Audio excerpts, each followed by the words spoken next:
من ضمن الرسائل اللي جات لي على الخاص شاب محترم داخل بيقول لي: يا كوتش، انا وصلت 7 سنين في الغربة وعملت 2 مليون جنيه، تنصحني اعمل ايه؟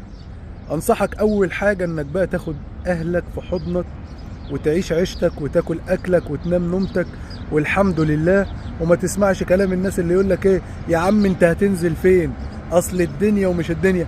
لو الدنيا، اسأل نفسك انت بس السؤال ده، فضلت كده هتفضل انت موجود عندك لحد ما تنزل في صندوق؟ الاجابة انت اللي هترد. ادي حاجة. الحاجة التانية، اللي 2 مليون، ناس كتير بتقول البنك ومش البنك وحرام، خلاص نبعد بعيد عن البنك خالص. هاتلك شقة ب1 مليون وأجرها، شقة كده محندقة وأجرها، هيطلع لك منها إيجار شهري محترم، وأقل عقد بتعمله ب2 و3. أدي نقطة. ويا سلام لو مدينة ساحلية في الصيف تخليك تاخد يعني تاكل دهب كده. أدي نقطة. النقطة التانية، ال1 مليون التاني هاتلك بيها حتة عربية، حتة عربية، أظن 1 مليون هيجيب لك عربية محترمة مقبولة، اطلع اشتغل بيها في أوبر وكريم.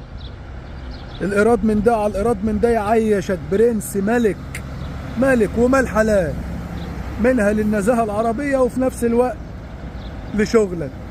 يبقى أنت بقيت صاحب أملاك وعندك دخل منهم وأمورك زي الفل، وبتنام في حضن مراتك وعيالك آخر اليوم.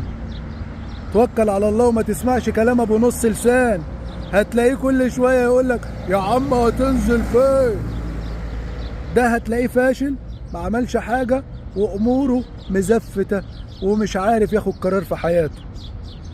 فانت وصلت لحاجه الحمد لله، الف وارجع تاني بدل ما ادوخ اهلي وارجع في صندوق. ربنا يحفظ كل مغترب. عملت، ارجع ارجع وخد اهلك في حضنك، وانت كده عملت اللي عليك وفلحت في حياتك. ربنا يوفقك.